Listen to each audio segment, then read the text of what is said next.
નમસ્કાર. મારો અવાજ અને સ્ક્રીન ઓકે હોય તો દંડ લખીને મોકલી આપો.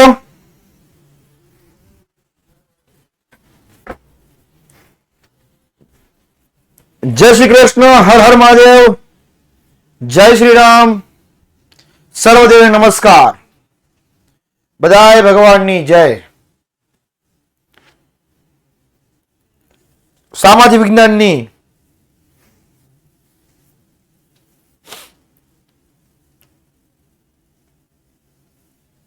જય અને પાર્થ દાદાની જય. ચાલો ત્યારે શરૂ કરીએ.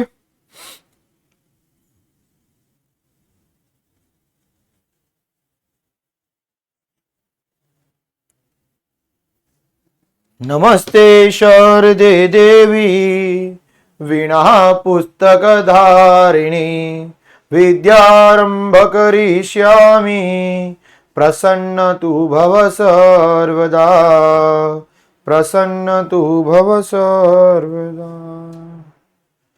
ચાલો, welcome everyone. Welcome welcome welcome. એકારે બબે સાહેબ. ના ના, મારો ફોટો છે પાછળ. ચાલો, બીજી એક વર્ષ. આજે આપણે 8મું ચેપ્ટર અત્યારે, અને સાહિલ સર બહાર છે એટલે આવી શકે એમ નથી, એટલે 8:15 વાગે પાછો હું જ આવીશ હો. એટલે પાછા 10-15 મિનિટમાં ફ્રેશ થઈ અને પાછા એકદમ તાજા મજા ખાઈ પી અને પાછા 8:15 વાગે આવી જવાનું છે. ઓકે. અને જે નહીં આવે અને એના બાજુવાળાના સમ છે. ચાલો ત્યારે. ના ના સાહેબ, અમને અમારા પાડોશી બહુ વાલા છે. રાખો રાખો વાલા. તો આવી જવાનું છે. 2 લેક્ચરમાં મસ્ત મજાના ચેપ્ટર છે. આમાં કુદરતી સંસાધન અને ઓલામાં પાછું વન અને વન્યજીવ સંસાધન. બંને ચેપ્ટર મસ્ત મજાના જોરદાર ટોપિક સાથે. અને બંને ચેપ્ટરના હું શોર્ટકટ ક્લાસ પીડીએફમાં મૂકી દઈશ. 1 થી 23 ચેપ્ટરની જે શોર્ટ આખું ચેપ્ટર, જે એક શોર્ટ મુદ્દામાં હું જે મૂકું છું, બીજા ચેપ્ટરમાં ત્રીજા ચેપ્ટરમાં મૂક્યું હતું. પહેલાનું બાકી છે, પહેલાનું પણ હું ફ્રી થઈને કાલ મૂકી દઈશ. 8માનું 9માનું આનું આવી જશે હારોહાર.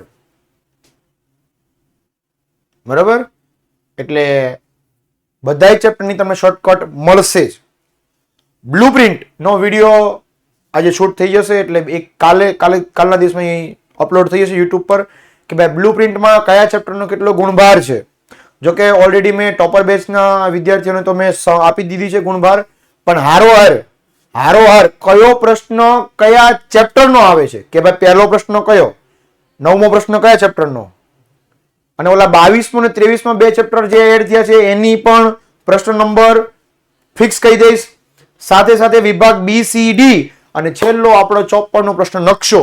નકશાનો પણ કયો ચેપ્ટરમાંથી કયો પ્રશ્ન પૂછાશે. ધારો કે 47મો પ્રશ્ન કયા ચેપ્ટરમાંથી, 48મો કયા ચેપ્ટરમાંથી, એવા 1 થી લઈને 54 પ્રશ્નના પ્રશ્ન ક્રમાંક અને બાજુમાં એનું ચેપ્ટર નામ, ગુણભાર, ટૂંકમાં આખી બ્લુપ્રિન્ટ. ગોળ ગોળ વાત નથી ફેરવી, સીધી વાત કહી દઉં. સીધી બાત, નો બકવાસ, ડાયરેક્ટ સીધી બ્લુપ્રિન્ટ. બરાબર. ચાલો.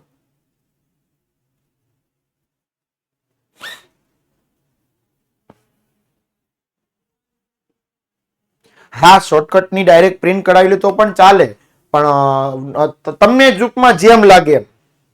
શોર્ટકટની તમારે બુકમાં લખવું હોય તો વાંધો નહીં, અને પ્રિન્ટ કઢાવી લે તો મને વાંધો નથી. તમને અનુકૂળતા. તમને એમ થાય કે નહીં સાહેબ એકદમ શોર્ટમાં આખું ચેપ્ટર લખેલું છે તો હું લખી નાખીશ તો અડધી કલાકમાં લખાઈ પણ જશે ને, એ બાને મારું પાકું પણ થશે. પ્રિન્ટમાં મને વાંધો નથી, પણ પ્રિન્ટમાં કેવું થશે, તમે પછી વાંચશો નહીં, મૂકી દેવા માળીએ, પછી એના 5 ચાંદલા કરીને મૂકી રાખશો. જયારે બોર્ડની પરીક્ષા આવશે ને ત્યાર પાછા લઈને બેસશો. લાવો તો ઓલું જોઈ લો, ધલીક વાંચી લો ફટાફટ. એટલે થોડું લખેલું હશે ને તો ખાસ તમને યાદ રહેશે. અને બીજી વસ્તુ, ગઈકાલે એટલે કે રવિવારે ટોપર બનવા માટેની જે સ્ટ્રેટેજી કે સાહેબ હજી સુધી કાંઈ નથી કર્યું, ટોપર બનવું છે તો એના માટે શું કરવું, તો એના માટે એકદમ શોર્ટ વિડીયો આપણી વિદ્યાકોલ ચેનલ ઉપર ટોપર બેચ વિદ્યા ગુજરાતી ચેનલ ઉપર વિડીયો સેશનમાં જજો, લાઈવમાં નહીં, વિડીયો સેશનમાં જશો, લાઈવમાં છે, લાઈવ સેશનમાં જશો એટલે તમને એ વિડીયો મળી જશે કે ટોપર બનવા માટેની સિક્રેટ, કે ભાઈ અમે મહેનત કરીએ છીએ અને ઓલા ટોપરે મહેનત કરે છે તો અમારું રિઝલ્ટ કેમ નથી આવતું. જે વિદ્યાર્થીઓનું ઓછું રિઝલ્ટ આવે છે તો શું ટોપરનું મગજ અને અમારું મગજ અલગ અલગ છે? નહીં, ભગવાને મગજ બધાને સરખું આપ્યું છે, તો કામ કરવાની પદ્ધતિ અલગ છે. એક સિમ્પલી ઉદાહરણ આપી દો તમને હું, કે ભાઈ એક ઘરનું ચણતર કામ કરવાનું છે. થોડી કોમેન્ટ ઓછી રાખો ને ભઈલા. હેલો, કોમેન્ટ બંધ. 1 2 2 3 કહો એટલે સીધી કોમેન્ટ બંધ થઈ જવી જોઈએ.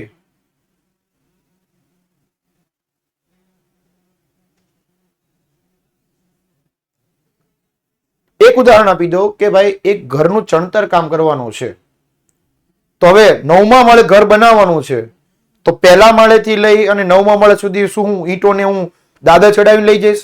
નહીં, ઉપર તો એમ ચડી જશે, પણ એની જગ્યાએ હું લિફ્ટનો ઉપયોગ કરીશ તો હું સરળતાથી ઓછા સમયમાં હું ઝડપથી કામ કરી શકીશ.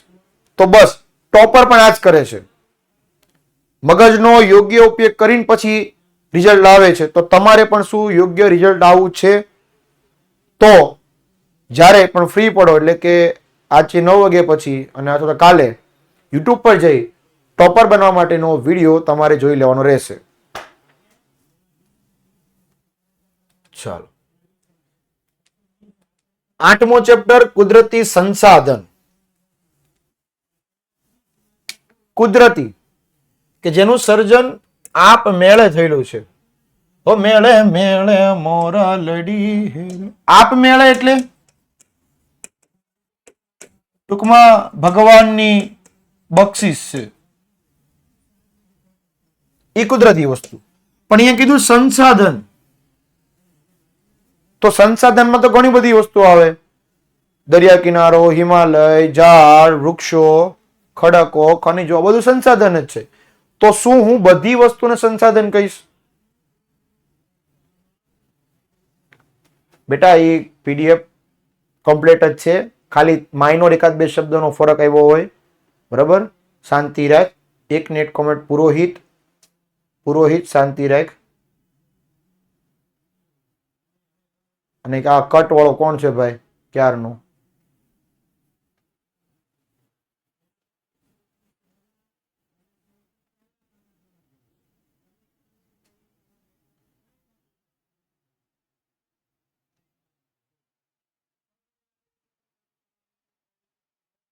ચાલો, તમારી એક એક કોમેન્ટ પર મારું ધ્યાન છે. શાંતિથી ભણવામાં ધ્યાન આપો. બાકી હું તમને કહી દઉં છું કે તમારા જે ડેમો જોવો હોય કે ભાઈ બિનજરૂરી કમેન્ટ કરવાથી શું થાય, તો હું તમને ડેમો હમણાં જ આપી દઉં 2 જ મિનિટમાં. પછી એકને એક વસ્તુ વારંવાર ન કહેવાની હોય.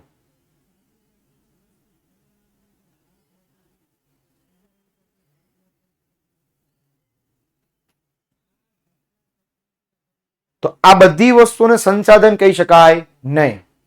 તો સંસાધન કોને કહેવાય? સંસાધનની વ્યાખ્યા શું છે? પ્રસ્તાવના પૂરી થાય એટલે આપણે વ્યાખ્યા જોઈ લઈશું સીધી. સંસાધન એ માનવીની જરૂરિયાત થોડા કે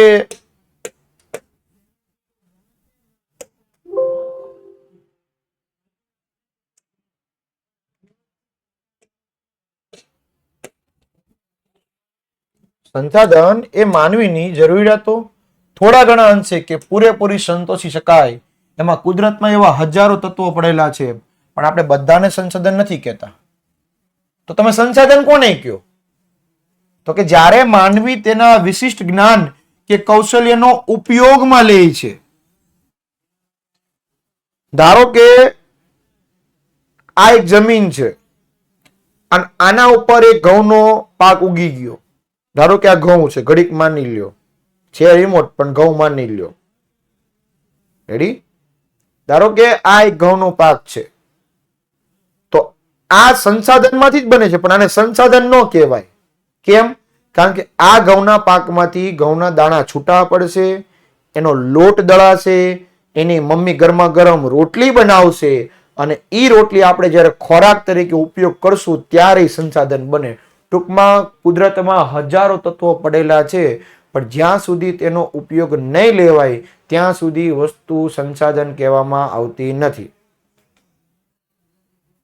તો સંસાધનો કયા? સૂર્યપ્રકાશ, જંગલો, ખડકો, ખનિજો, ત્યારબાદ હવા, ઓઇલ અને પાણી, બરાબર, અને જમીન, સોરી એટલે જમીન. આ બધા જ તત્વો આપણા સંસાધન કહેવાય છે. પણ ક્યારે સંસાધન કહેવાય? જ્યારે એનો ઉપયોગમાં લે. તો સંસાધન એટલે શું? તો એની વ્યાખ્યા જ કઈ છે. અહીંયા હું વ્યાખ્યા સમજાવી દઉં કે માનવી,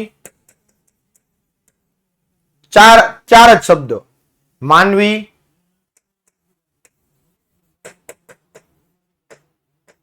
આશ્રિત કે આધારિત હોય, ઈ જ માનવી એની જરૂરિયાતને પૂર્ણ કરી શકે અને તેનો ઉપયોગ, ઉપયોગમાં પછી બે કીધી, એક તો શારીરિક કીધી, બરાબર, અને એક કીધી બૌદ્ધિક.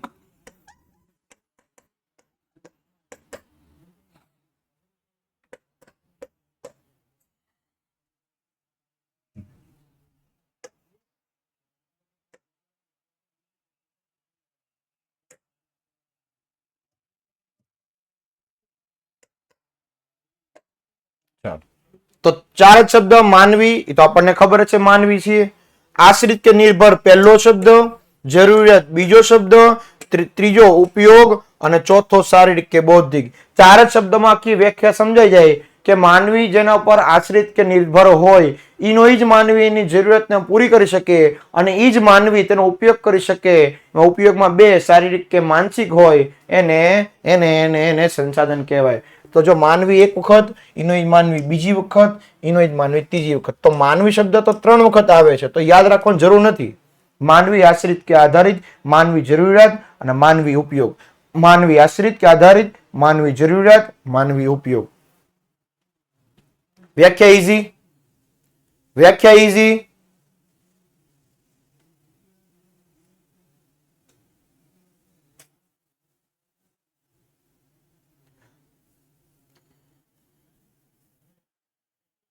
ઓકે,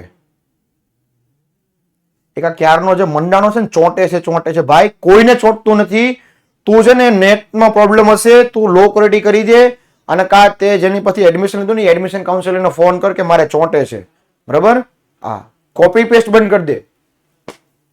એટલે જે વસ્તુનો જ્યાં સુધી સંસાધન ક્યારે બનશે, જ્યાં સુધી સંસાધનનો ઉપયોગ કરવામાં નહીં આવે, તો વ્યક્તિને માનવી જરૂરિયાત એટલે કે વ્યક્તિની જરૂરિયાત પૂરી કરવા માટે ઉપયોગમાં લેવાય, ચોરસ બોક્સ દોરી દેજો, ઉપયોગમાં લેવાય ત્યારે જ બને સંસાધન.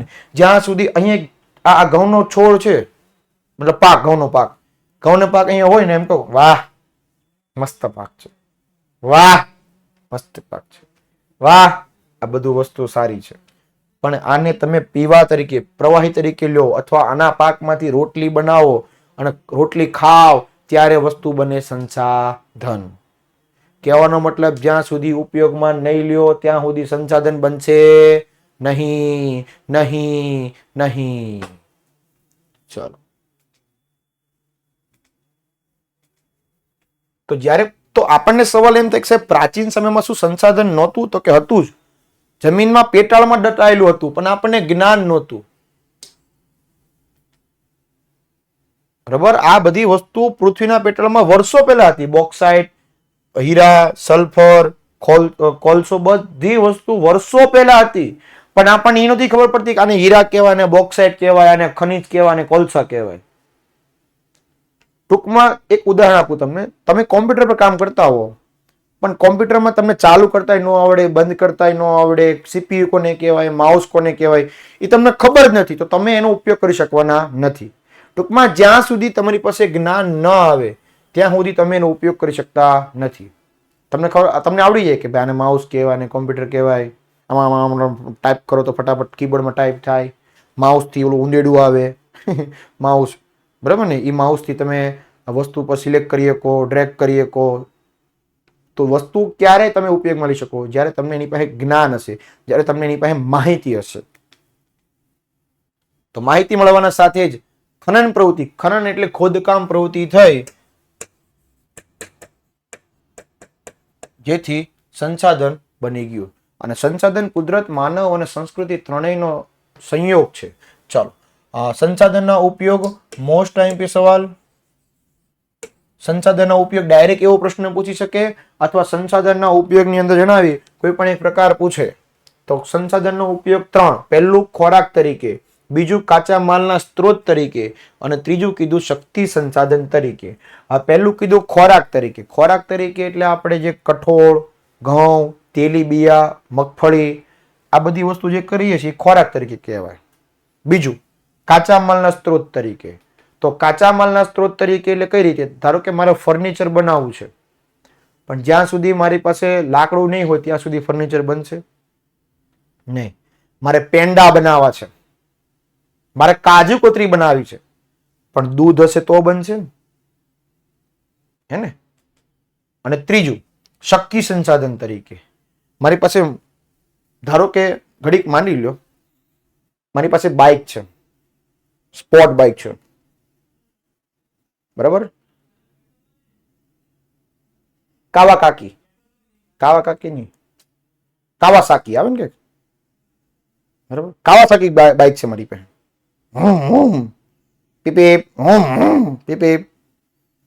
તો કાવાસાકી બાઇક છે મારી પાસે, મોંઘામાં મોંઘી, પણ પેટ્રોલ નહીં હોય તો બસ એ જ કહું છું કે શક્તિ સંસાધન હશે તો જ વસ્તુ ઉપયોગમાં લેવાશે, તો જ એનો ઉપયોગ કરી શકશે. ટૂંકમાં ગાડી હોવી જરૂરી નથી.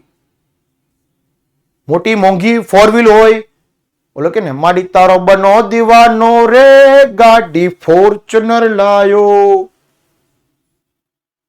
ગમે એટલી મોંઘી ગાડી હશે, પણ જ્યાં સુધી પેટ્રોલ નહીં હોય તો સમજાય છે, કોઈ કામમાં નહીં લાગે. હા, એક મસ્તીનો વિડીયો જોયો હતો. એક છોકરો 4 વ્હીલ, એટલે છોકરો એટલે 22 વર્ષનો, કોઈ નાનો નહીં, 22 વર્ષનો છોકરો પાછળ ગાડી લે રિવર્સ. એટલે મમ્મીને પૂછે કે મમ્મી જોતો વાહે કોઈ છે નહીં ને, આવવા દો ને. તો મમ્મી કે આવવા દે. પાછું કીધું કે જોતો મમ્મી કોઈ છે નહીં ને. મમ્મી કે કાંઈ નથી, આવવા દે. ત્રીજી વાર છોકરાએ કીધું મમ્મી જોતો કોઈ છે નહીં ને, અને મમ્મી કે કાંઈ છે નહીં ભલા આવવા દે, કે વાહે જે બધું હતું ને એ બધું વેચીને જ તે ગાડી લીધી છે, કે તું આવવા દે વાહે, કે રિવર્સ વાહે કઈ છે જ નહીં, કે તારી 4 વ્હીલ હાટું થઈને તળિયા ઝાટક કરી નાખ્યું, બધું ખેતર ને બેતર બધું વેચી નાખ્યું. એટલે આવું થાય, બરાબર. હા, સંપત્તિને વેચીને સંપત્તિ લેવી અને દેખાડો કરવો એ આપણા ગુણ નથી. રેડી? ચાલો, એટલે ખોરાક તરીકે, કાચા માલના સ્ત્રોત તરીકે અને શક્તિ સંસાધન તરીકે ઉપયોગમાં લઈ શકાય છે. ચાલો, પહેલું કરીએ ખોરાક તરીકે. તો વનસ્પતિજન્ય ફળો, ફળો, કૃષિલક્ષી વિદ્યુત ખાદ્ય પાક, પાલતુ પ્રાણીઓનું દૂધ, દૂધની બનાવટમાં ઘણું બધું આવી શકે. દૂધમાંથી દહીં બને, છાશ, માખણ, પનીર, કચોતરી, પેંડા, ગરમા ગરમ પેંડા ગરમ ન હોય, કાશે ટાટા હોય, ભૂલાઈ ગયું બોલો કે ગરમા ગરમ શીરો એ બોલાઈ ગયું. માછલી અને માછલી સાથે જળચર પ્રાણીઓ મને એની વાત કરે છે. મધમાખી, હની, ફટન છાલી, હની હપનાવ, થેસ કા બચાવ આવે છે ને રામદેવ બાબાની જાહેરાત. તો એ ખોરાક તરીકે. ત્યારબાદ બીજું કાચા માલના સ્ત્રોત તરીકે. તો કાચા માલના સ્ત્રોતમાં એમ કીધું કે વિવિધ ખાદ્ય પાકો, પાલતુ પ્રાણીઓ દ્વારા મળતું દૂધ, ઊન, ચામડું અને ખનિજો એસ્ક. હવે ચર્મ ઉદ્યોગમાં આપણે એવું જોઈ ગયા કે મૃત્યુ પામેલા જાનવરની ચામડી કાઢવામાં આવે અને પછી એનું પરંપરાગત કમાવામાં આવતું ને પછી એમાંથી ચામડાની વસ્તુ બનતી, તો યા લેધર. આપણા ખેતીની અંદર અનેક પ્રકારના કૃષિ પાકો થાય છે, હે ને. આ જે જ્યુસ જે છે બધા, નારંગીનું જ્યુસ તો બન્યું તો નારંગીમાંથી જ ને, સમજાય છે.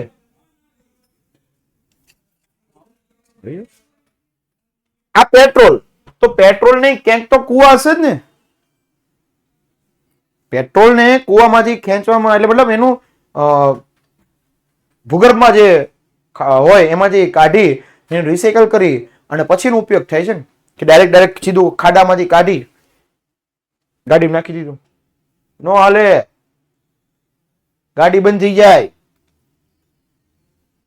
તમે ગમે એટલું પેટ્રોલ મોંઘું વાપરો, એમાં ખાલી 1 ગ્લાસ પાણી નાખજો, હાલશે ગાડી? તરત બંધ થઈ જાય. ટ્રાય ન કરતા, બરાબર? ગાડીનું એન્જિન ચોટી જાય. ચાલો, પછી કીધું શક્તિ સંસાધન. મેં કીધું એમ કે નિર્જીવ પદાર્થની અંદર કોઈ સજીવ પદાર્થ ઉમેરણ કરો છો, ટૂંકમાં શક્તિ નાખો છો અને પદાર્થ ગતિ કરવા લાગે છે. ટૂંકમાં મેં કીધું એમ કે ગાડી. પછી યાદ કરો કાવાસાકી, બરાબર? કાવાસાકી આપણને બોલતા નથી આવડતું ભાઈ, ભલા મને શું કરીએ. કાવાસાકીમાં આપણે બેઠા છીએ પણ પેટ્રોલ જ ન હોય તો હાલો ઉતરી જાઓ, પેટ્રોલ નથી. હાલો, પેટ્રોલ ગાડીઓ આંકવી છે ને, પેટ્રોલ નથી રાખવા. પછી કે ધક્કા મારવો અમને, આ જ કરવાનું અમારે. તો શક્તિ સંસાધન શું કહેવાય? કોલસો, ખનિજ તેલ, કુદરતી વાયુ, બળતણનું લાકડું, ઈંધણ વગેરેનો ઘર ઉપયોગ તરીકે ઉપયોગ કરી શકે છે, ઘરમાં ઉપયોગ થાય છે ટૂંકમાં. એ ઉપરાંત સૌર ઉર્જા એટલે સોલાર પેનલ, પવન ઉર્જા એટલે પવનચક્કી, ભરતી ઉર્જા, પવનચક્કી ભરતી ઉર્જા એટલે કે પાણી અંદર બહાર આવે ત્યારે એમાંથી જે ઉર્જા મળે, ટર્બાઇન. 8મા ધોરણમાં તમે ભણી ગયા. ભૂતાપીય ઉર્જા એટલે જમીનના પેટાળમાંથી જે ઉર્જા મેળવવામાં આવે ને ભૂતાપીય ઉર્જા કહેવાય. બાયોગેસ પ્લાન્ટ અને જળ ઉર્જા એટલે કે ઉપરથી ધોધમાંથી પાણી પડે ને પછી જે ટર્બાઇન ફરે અને જે ઉર્જા મેળવે એને કહેવાય જળ ઉર્જા. આ બધા જ શક્તિના સંસાધન તરીકે ઉપયોગ લેવાય છે. ક્લિયર?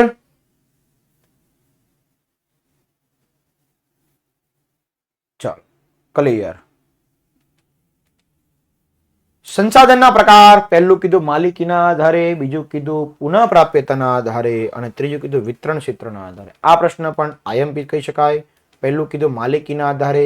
માલિકીના આધારે એટલે પહેલું કીધું કે વ્યક્તિગત સંસાધન, બોલે તો કે કોઈ વ્યક્તિનું હોય અથવા પરિવારનું હોય. એટલે કોઈ એક જ સિંગલ વ્યક્તિ હોય તો પરિવારમાં કેટલા હોય? 5 જણા. પરિવાર એટલે 5 જણા. હો, આપણે 17મા ચેપ્ટરમાં ભણી ગયા. આ મારા શબ્દો નથી, 17મા ચેપ્ટરમાં આવતું પરિવાર એટલે 5 જણાનું સભ્ય. હા, પછી 142 જણા હોય ને પરિવાર ન કહેવાય, એને આખું કુટુંબ, એને આખો જિલ્લો ઘોષિત કરી દેવાય. 142 જણાને કુટુંબ ન કહેવાય, इसको पूरा जिला घोषित कर दो. જમીન, મકાન વગેરે.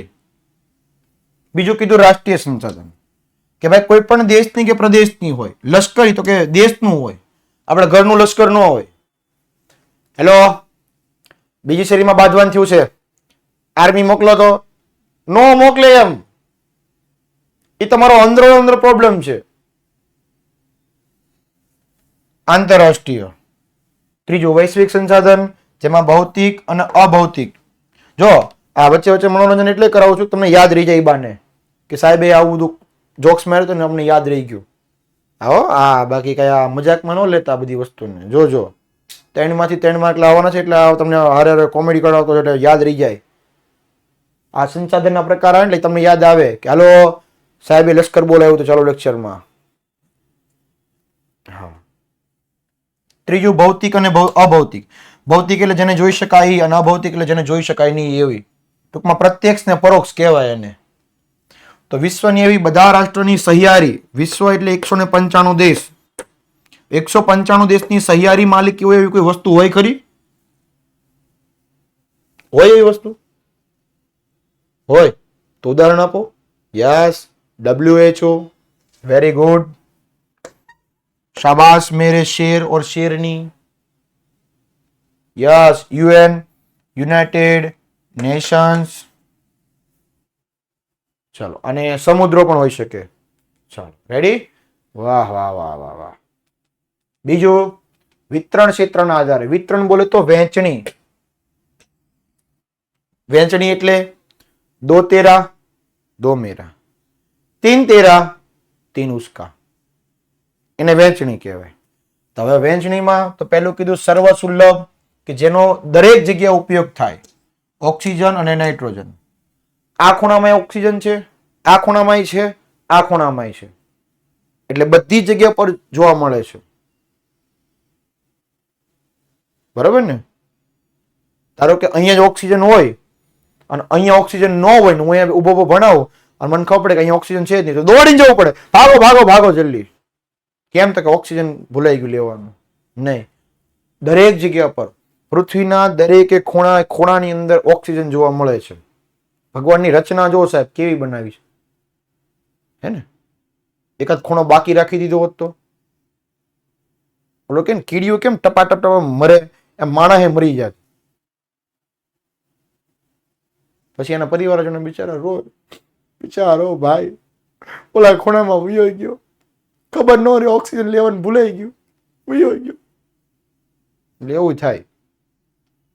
બીજું સામાન્ય સુલભ, એટલે કે સામાન્ય પણ મળી શકે, એટલે કે સરળતાથી, જેને કહેવાય સરળતાથી.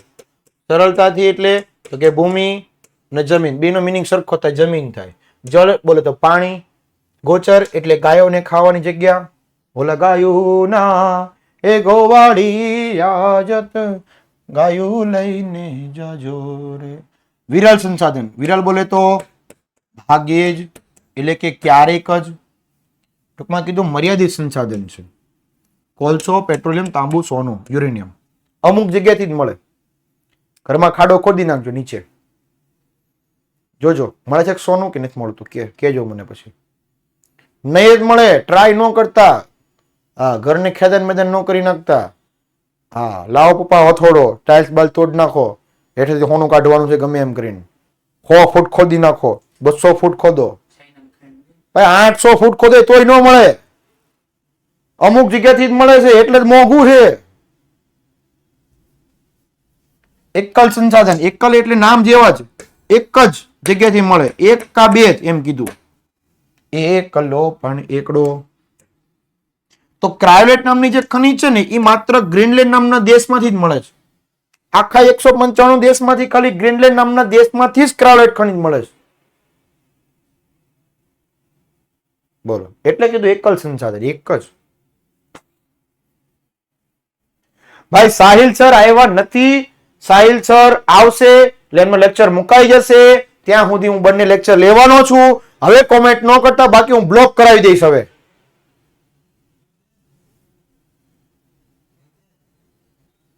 ટેકનિકલ ટીમમાં કહી દે કે આ મારું મોનિટરિંગ લેક્ચર કરે, જે પણ બિનજરૂરી કોમેન્ટ દેખાય ને બધાને બ્લોક મારી દે, એડમિશન કેન્સલ કરી નાખ બધાનું. જે બિનજરૂરી કોમેન્ટ કરે બધાને બ્લોક કરી નાખ સીધા, બધાને.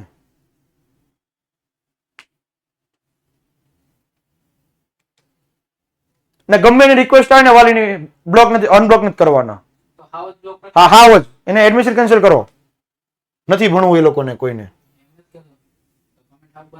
ના ના ના, ઈ ચાલુ રાખો, હાવ બ્લોક કરાવી નાખો એને. યુરેનિયમ અને સોનું, યુરેનિયમ અને સોનું.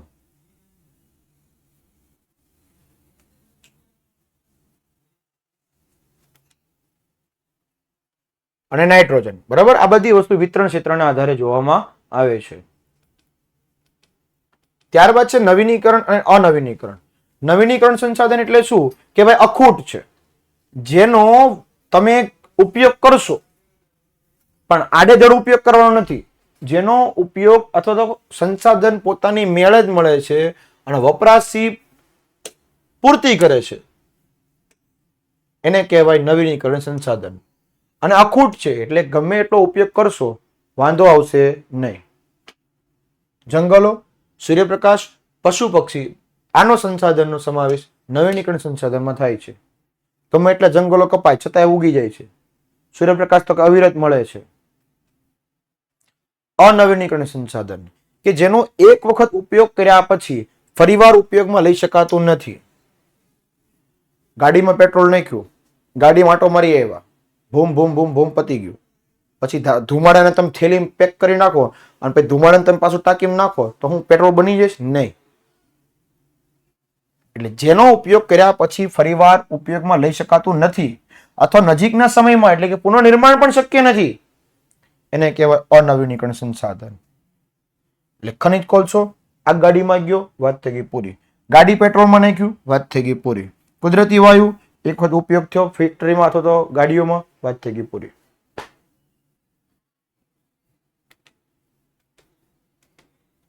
તો કોઈ એક પ્રદેશ કે હજી નથી વપરાયેલા સંસાધન, એના આધારે આપણે જાણકારી મેળવશું અને સંસાધનનું આયોજન, એનું સંરક્ષણ કરવું જરૂરી છે. તો એ માટે તો કે મર્યાદિત પ્રદેશ અનવીનીકરણ કહેવાય છે, અને જેમાં વૈજ્ઞાનિક ઢબે દોહન કરવું. દોહન એટલે વપરાશ,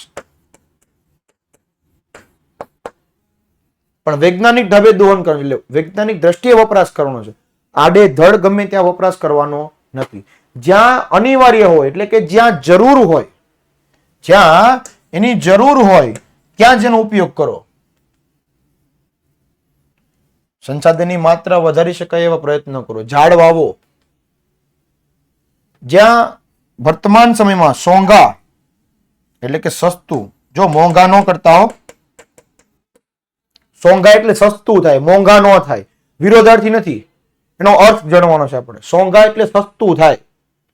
સહજ એટલે કે સરળતાથી જ્યાં મળી શકે, જ્યાંથી સરળતાથી મળી શકે તો ત્યાં વેડફવાના બદલે ભાવિ જરૂરિયાત માટે કરકસર રીતે ઉપયોગ કરી શકાય. આનું એક જ ઉદાહરણ મસ્ત, પાણી. પાણી સરળતાથી મળી જાય છે અને પાણી સસ્તું પણ છે, તો એને વેડફવાના બદલે સદુપયોગ કરો. Save the water, water savers. પાણીને તમે બચાવો તો તમને પાણી બચાવશે.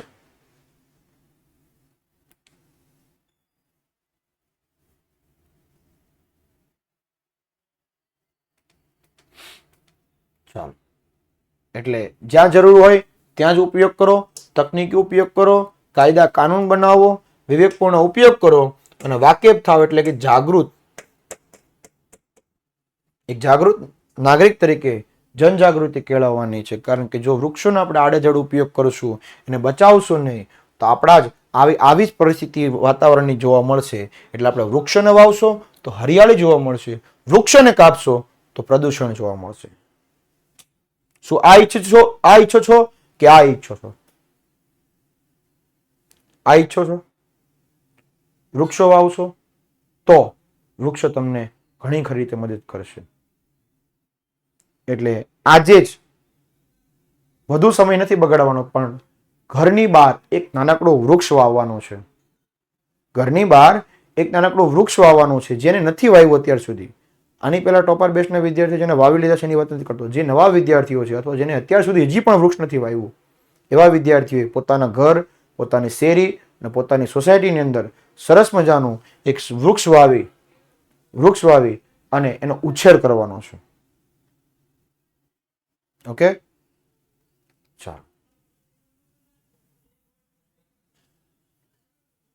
અને જે વિદ્યાર્થી ને સારું એડિટિંગ ફાવતું હોય એ સરસ મજાનો એક વૃક્ષ વાવી, એનો એક સરસ મજાનો વિડીયો બનાવી, એડિટિંગ કરી અને મસ્ત મને એક વિડીયો મોકલજો.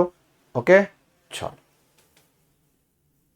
એટલે ચીપકો આંદોલન તમને યાદ છે, પૃથ્વીને બચાવવાની છે અને સાથે સાથે વાતાવરણ પણ આપણે બચાવવાનું રહેશે. ચાલો, હવે છે જમીન નિર્માણ, કે જમીન બને છે કઈ રીતે. તો પહેલું કઈ છે વ્યાખ્યા, કે ભૂસપાટીનું ઉપલું પડ. ભૂ એટલે જમીન. ભૂસપાટીનું ઉપલું પડ કે જ્યાં વનસ્પતિ ઉગે છે એને જમીન કહેવાય. ચાલો તો સમજીએ. આ એક જમીન અને એના ઉપર એક વૃક્ષ ઉગે છે. રેડી? આ ઉગી ગયું, પણ ડાયરેક્ટ ઉગી ગયું નહીં. શેની જરૂર પડી? તો પેલું કીધું અનેકવિધ કણો. આલો કણો, આ એક જમીન છે આખી, આમાં કણો આવી ગયા. ચાલો, પછી કીધું ખનીજો. હાલો, ખનીજો આવી ગયા. પછી કીધું ભેજ. આ ભેજ આવી ગયો. બરાબર? આપણે ભાઈ ફેસિલિટી છે ને, હાલો ભેજ લાવી દીધો. પછી ધુમ્મસ.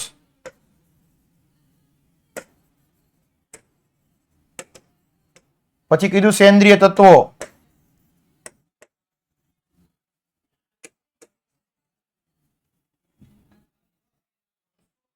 પછી કીધું હવા,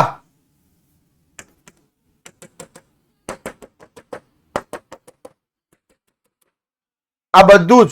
અને એમાં કીધું માટીની નીચે તો પાછા મૂળ ખડકો તો છે જ. રેડી?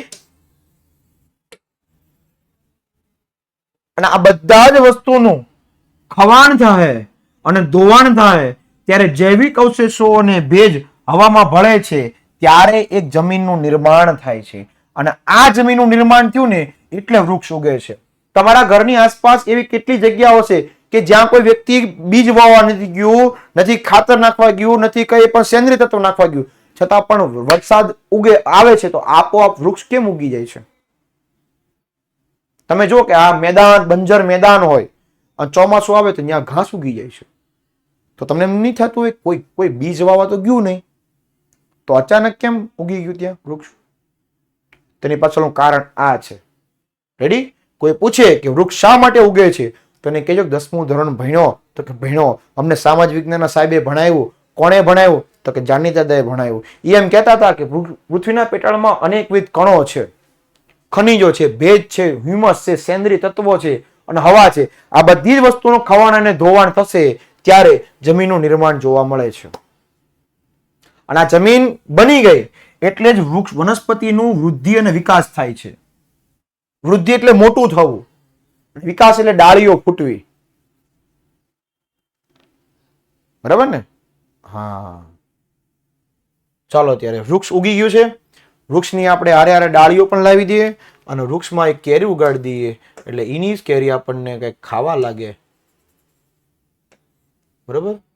આ તો સફરજન જેવું થઈ ગયું. હાલ છે સફરજની હાલ છે આપણને. ચાલો ત્યારે આ સફરજન હું એક જ ખાઈશ, તમને નહીં આપું. ચલો, અને હવે આવે છે જમીનના પ્રકારો. મોસ્ટ અને મોસ્ટ આઈએમપી સવાલ. જમીનના પ્રકારો 8 પ્રકાર.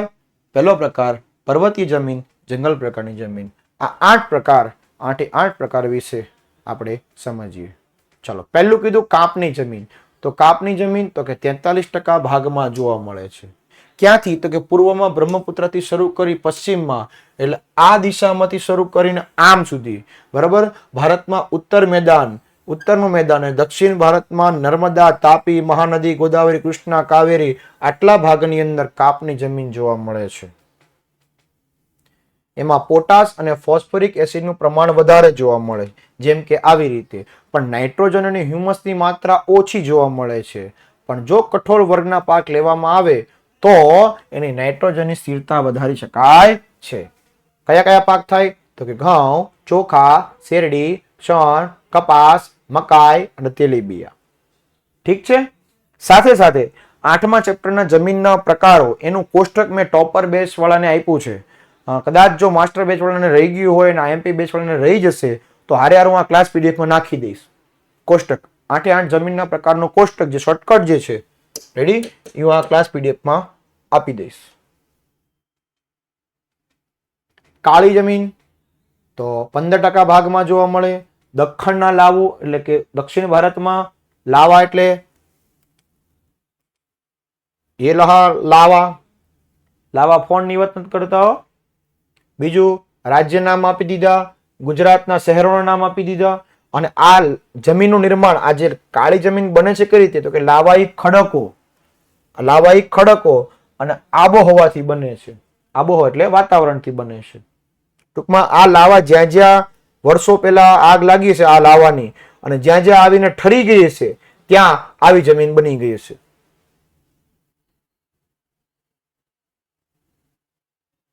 આ લાવા જ્યાં જ્યાં આવીને અટકી ગઈ છે, ત્યાં ઠરી ગઈ છે, ત્યાં કાળી જમીન બની ગઈ છે. લોહ તત્વ અને આ બધા જ પ્રમાણનું કાર્બન તત્વનું પ્રમાણ વધુ જોવા મળ્યું જમીનમાં. તો કે ભેજ સંગ્રહ શક્તિ વધારે છે. જો ભેજ સુકાઈ જાય તો તિરાડ પડી જાય. આવી રીતે ભેજ સુકાય ત્યારે ફાટો કે તિરાડ જોવા મળે છે. કયા પાક? તો કે કપાસ, અળસી, આનો મુખવાસ પણ લોકો બનાવે છે, સરસવ, મગફળી એટલે આપણી સિંગ, અને તમાકુની ખેતી થાય પણ ગુજરાતમાં અનલીગલી છે, એટલે સરકાર પરવાનગી આપે તો જ ખેતી થાય, બાકી ખેતી ન કરતા. અને અડદ, આટલા કઠોળ વર્ગ પાક લેવામાં આવ્યા છે. ચલો ક્લિયર. અને કપાસના પાકને અનુકૂળ હોવાથી એનું નામ પડી ગયું કપાસની જમીન. તો બાજુમાં જ લખી નાખજો ઈધર ઈધર ઈધર. કાળી જમીનની બાજુમાં ઓબ્લિક કરીને કપાસની જમીન લખી નાખજો. પરીક્ષામાં એમ પૂછે કપાસની જમીન જણાવો તો માથું નો ખંભળતા શું થયું એટલે એ કાળી જમીનનું બીજું નામ કપાસની જમીન છે. ચાલો આગે ચલતે હૈ. લેટેરાઇટ જમીન તો એનું પહેલું પૂછાય છે આનાથી કે કયા શબ્દ પરથી પડ્યું. એક ગુણની અંદર આઈએમપી સવાલ લેટર શબ્દ પરથી પડ્યું એટલે કે લાલ રંગ લો ઓક્સાઇડ ને કારણે છે. જમીન ભીની થાય એટલે માખણ જેવી મુલાયમ અને સુકાય ત્યારે કડક થઈ જાય છે. બોલો સ્વાહા. સૂકી અને ભેજવાળી આબોહવા પરિવર્તનથી સિલિકામય પદાર્થ ધીસ ઇઝ ધ સિલિકામય પદાર્થ આનું નિર્માણ જોવા મળે છે. દ્વીપકલ્પીય પ્રદેશમાં વધારે જોવા મળે છે. લોહ તત્વની પ્રમાણ આ લોહ તત્વ આ પોટાશ અને આ એલ્યુમિનિયમ આનું પ્રમાણ વધારે છે. કયા પાક થાય તો કે કપાસ, ડાંગર, રાગી, શેરડી, ચા, કોફી અને કાજુ. આ બધાના પાક છે. આમાંથી કાજુ નીકળે, આમાંથી કોફીના દાણા નીકળે, એનો ભૂકો થાય. આ ચા માંથી ચાના પત્તા જે અસમમાંથી જે લોકો ગયા છે ને ખબર, ચાના પત્તાને સીધા પાણીમાં નાખીને ગરમ કરે અને આમાંથી ઓલી વાઘ બકરી ચા ને બને છે. તમે કહો સાહેબ ચા તો ઓલી ભૂકી નો આવે, એ આમાંથી બને બેટા. હા, આ જમીનનું બીજું નામ કયું? પડખાવ જમીન. ઓકે, ચાલો આગળ જઈએ. રણ પ્રકાર તો કે આપણું રાજસ્થાન સૂકું અને અર્ધ સૂકું જોવા મળ્યું. ઓછી ફળદ્રુપ વાળી જમીન જોવા મળી.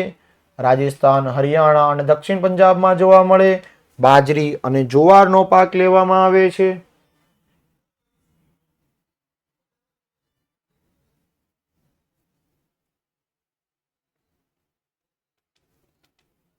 ચાલો, જમીન ધોવાણ એટલે શું? કે જમીનના કણોનું ગતિશીલ હવા કે પાણી દ્વારા એક જગ્યાથી બીજી જગ્યા પર સ્થળાંતર થવું એને જમીન ધોવાણ કહેવાય. સ્થળાંતર બોલે તો इधर से इधर आ गया, इसको स्थलांतर बोलते हैं. આવી જ રીતે જમીનના કણો અહીંના કણોનું અહીંયા જગ્યા પર આવી જવું એને સ્થળાંતર થયું કહેવાય. ચાલો, આ પડ બનતા વર્ષો લાગે છે અને જેના કારણે ખેત ઉત્પાદનતા ઘટે છે. આવી તિરાડો પડી જાય છે, ફાટી જાય છે એટલે ખેત ઉત્પાદનતા શું થશે? ઘટશે. ખેત ઉત્પાદનતા ઘટશે એટલે પાક વધુ પ્રમાણમાં પુષ્કળ પાકશે નહીં. જમીનનું ધોવાણ અટકાવવું જરૂરી છે. પહેલું, ચરાણ પ્રવૃત્તિને નિયંત્રણમાં લેવી પડશે. એટલે ગાયો ખાઈ જાય એ ચાલશે નહીં. પહેલું વસ્તુ કહું, આ મોસ્ટ આઈએમપી સવાલ છે.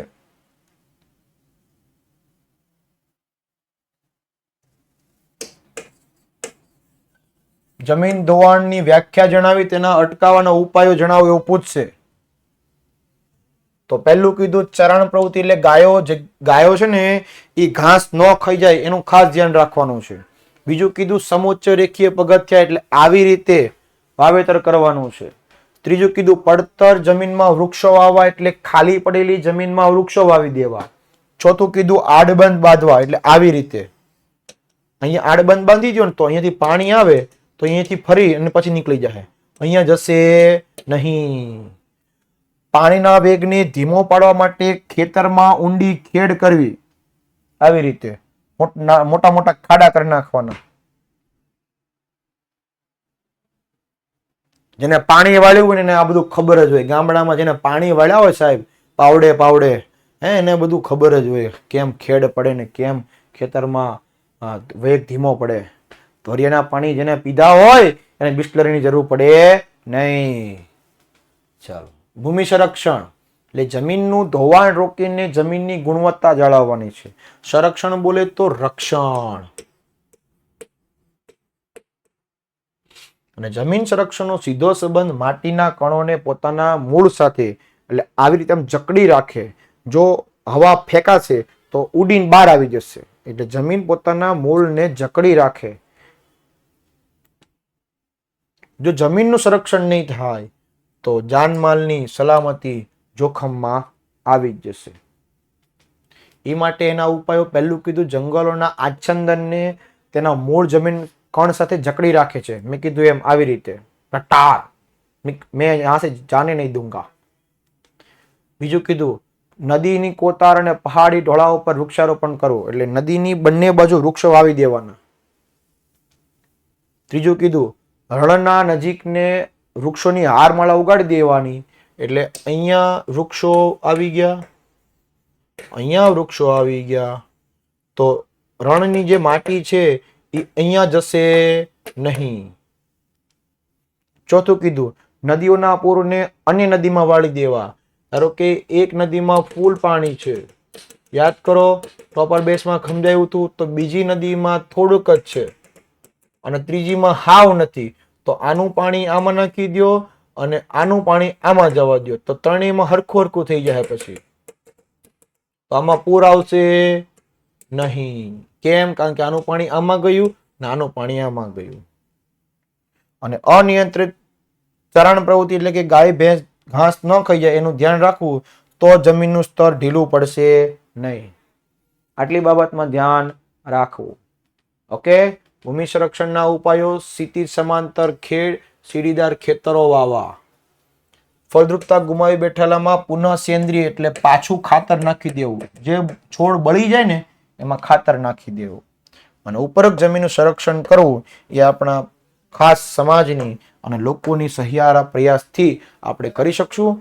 આજે પણ તમને કહું છું કે તમને પણ વૃક્ષોને વાવજો, તો વૃક્ષો તમારી મદદ, તમારો મિત્ર બની અને તમે ભવિષ્યમાં તમને મદદ કરશે. આ સાથે ચેપ્ટર અહીંયા પૂર્ણ કરીએ છીએ. નેક્સ્ટ લેક્ચરમાં એટલે ચેપ્ટર નંબર 9 ભણાવશું. ત્યાં સુધી મળે છે વિરામ.